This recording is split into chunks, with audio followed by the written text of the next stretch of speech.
Écoutez, la transition technologique au Cameroun est un peu difficile pour le moment, conditionnée notamment par ce problème de taux de pénétration d'Internet au Cameroun et également de l'adaptation, alors de la faculté des citoyens à accéder à cet outil en temps normal au Cameroun. Lorsque vous essayez de voir le taux d'abonnés au téléphone portable, c'est à partir de là qu'on déduit l'indicateur d'accès à Internet. Parce que plus les citoyens ont davantage accès à Internet au Cameroun par leur téléphone que par un ordinateur qui n'est malheureusement pas à la portée de tout Camerounais.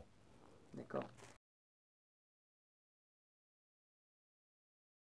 Écoutez, en termes de possibilités, ça permettrait déjà aux citoyens d'avoir de l'information, la bonne, par rapport à ce qui se passe pour l'amélioration de son cadre de vie.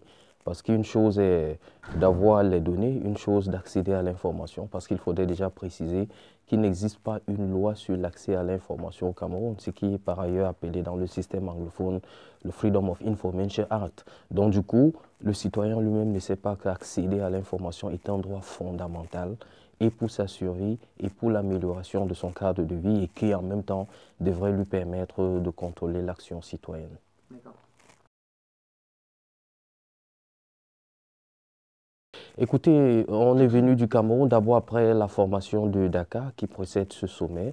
On est venu avec plein de projets dans nos sacs pour essayer de présenter aux différents partenaires au développement du Cameroun en leur disant qu'il faudrait davantage que dans la collaboration avec le gouvernement camerounais, que l'accès aux données publiques, appelé autrement dit l'open data, soit parmi les priorités du gouvernement camerounais.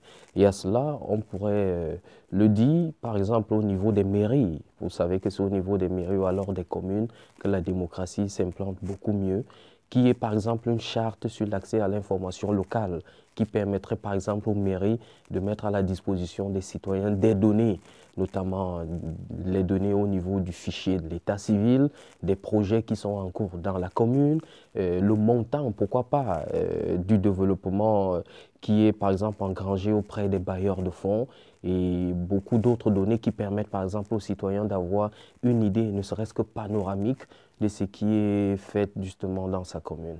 D'accord. Merci d'avoir répondu à mes questions. Je vous en prie, merci bien.